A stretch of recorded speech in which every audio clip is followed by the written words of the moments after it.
do tours and classes and lectures. Thank you. Thank you.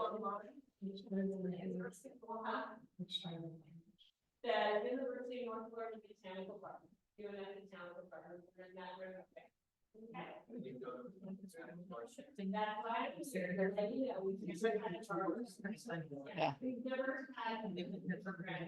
So I'm here to help you. All right, we're gonna get started with our next program. Thank you. Thank you for your. Yeah. All right, thank you so much, Rhonda. Thank you. All right. Yeah, but we're recording, so. Okay, thank you so much. All right. Our next speaker. People came here just to see Rhonda. All right. Thank you for coming to Garden Club Academy. And our next speaker is JoAnne Krestul, and she's going to talk to you about tower gardens. Welcome, JoAnne. Thank you. And just press this to start it. You can flip it to your lapel. I like that she's giving me. No, thanks.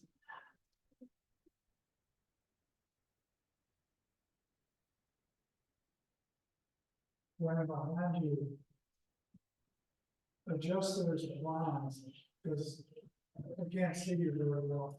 Yeah. That's what you do. Fired before I even started. Okay. Thank you for having me. I'm very excited to be here to talk about tower gardens and vertical gardening today. I'm actually going to show you a quick clip on some of our own tower gardens and just how they work and why I am so passionate about them.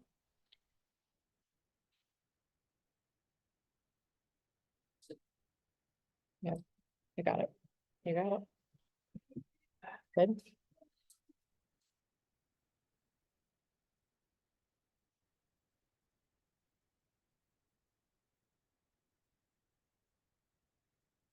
That's what you use it. What did you do in the winter? Bring it inside.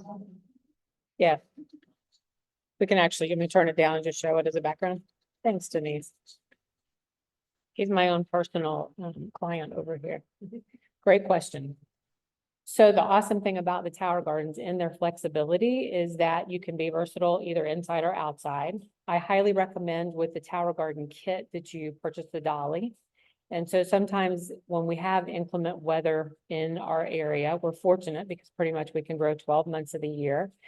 Is that if there's going to be a freeze or something like that, or, you know, possible large storm, like we know that we can sometimes get in our area as well, that it's easy to roll it either under a covered part of your patio and you can just put a sheet over it if it's going to be cooler temperatures, or just to get it out of a wind or bad thunderstorm. Yeah. Us personally, our patio tower gardens are easily, we can easily access our kitchen door. So when there's really been a cold clip of weather, we'll actually roll them inside and just plug them in inside for a couple of nights and then roll them back outside. They're fine without the direct sunlight for a few days, but then after that, obviously need to go back outside. So some of my friends that actually live in northern areas have the grow lights. So the grow lights run on a timer. They're an additional accessory to the tower gardens, but they move theirs into their garage for wintertime so they can keep growing fresh produce during winter months. And then it runs on a timer on how the light needs to hit your food as it grows. And then they move them back outside during winter time. Do you use lights in yours? I do not. So we are pretty much 12 months of the year.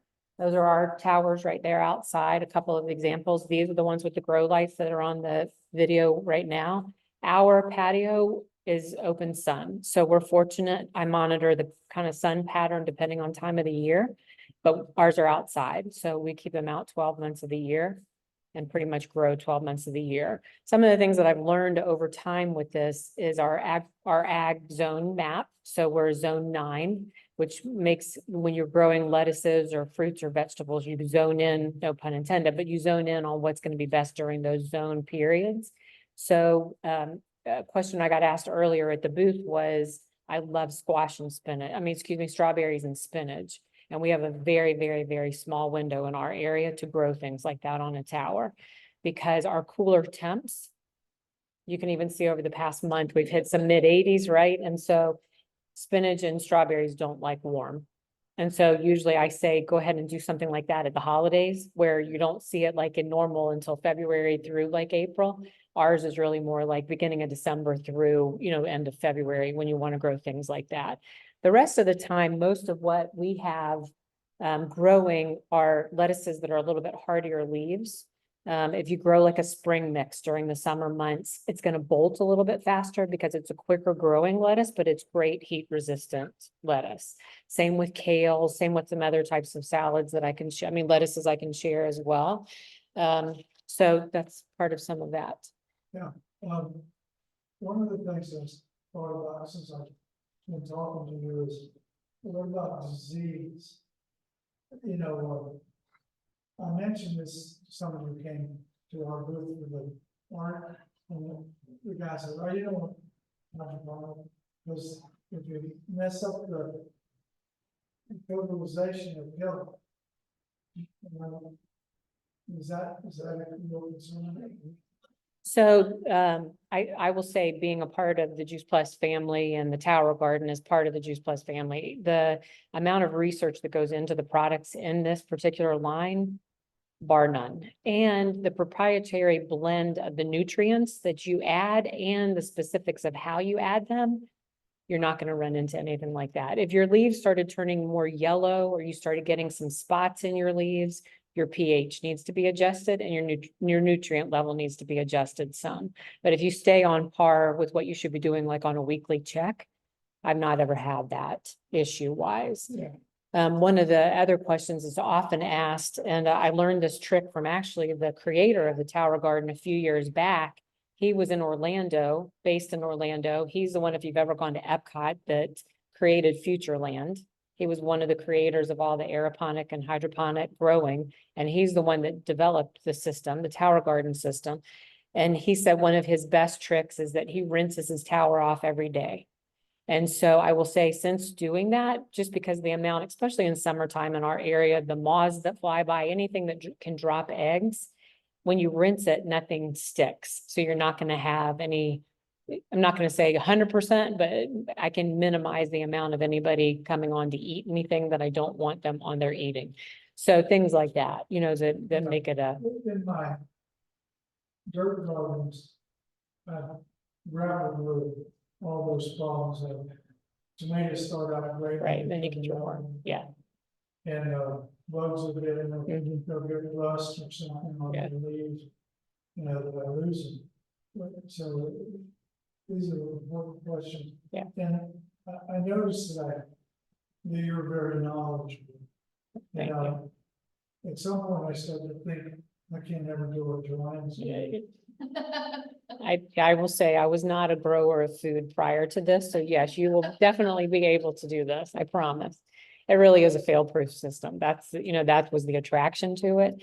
A lot of my, and I think I said this to you yesterday when we started talking about it, a lot of my direction in life, has grown over the years and being a food first approach. And when you start doing more research and learning, educating yourself just on how poorly the nutrient value is in our produce and our grocery stores today, it just ups your game on wanting to do a little bit better. And so when I learned about the Tower Garden and learned how easy I could be doing this, Yeah. it is as easy as the instructions say it is. That's really where we started doing it. I appreciate the research, it's not like I want to buy Monsanto's No, I get that. fertilizer. Yeah. It was interesting. Somebody came by last night who has a Tower Garden and she's buying her nutrient blend, off grade somewhere, and people are going to do. And but she said, my tower doesn't look like this. And I said, her tower doesn't look like the one I have here. And I said, are you using the blend that is recommended, that comes with the tower? And she said, no, I'm not. And I said, there's a reason. So you have to be careful, if you're going to dabble in it, then it's okay. But there's a reason why it's really a few product line when you think about it. It's an A and B tonic that you use and then the pH kit. And that's really the two ingredients that, you're involved with. Yeah, I'm gonna have, I'll just say something about myself. I know how valuable it is. I've been a person who's managed the design, build, and maintenance of structures. Yeah. buildings. And anywhere along the line, it can fail. The integrity that's not in the design, it can fail. It's not in the construction, it can fail. It's not in the maintenance. Correct. And I see it, all the failures all the time. And so I ask those questions from, From your job, I mean, from your Yeah. profession, sure. in my awareness. Yeah, sure. And it's a great question. It's again, somebody came by a little bit earlier and she said, she made a comment about, oh, I don't grow this way, like mine doesn't look this way, and they attempted to build their own. She said, well, She tried to build her own. oh, yeah, And so when she was saying,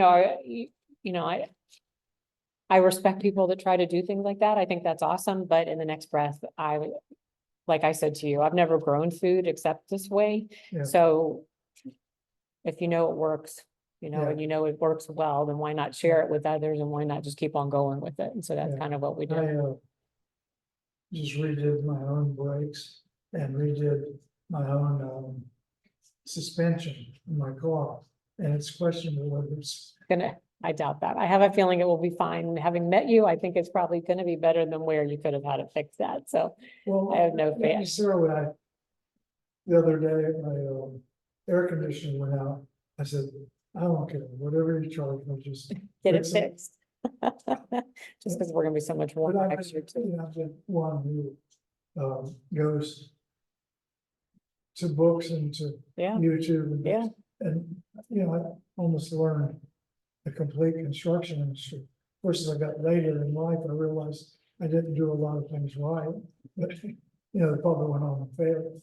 But anyway, But you know the way, you know the way of what you need to do it. So I mean, that's the amazing part about this. yeah, it's wonderful to meet you, and too. you'll want to tell me about that payment. Yeah. I'll meet you back over at the booth after and do. Yeah. You got it. You You got probably it. have 5 more minutes if I go now. You're good. I appreciate you being here. So thank you for Yeah, being the no, audience for today. That's great. I don't usually get one-on-one presentation. I'm very glad because without you, I would have been in big trouble. So thank you very, very much for doing it. The Birdman's on his way now. What time is it now? Right at 11:45.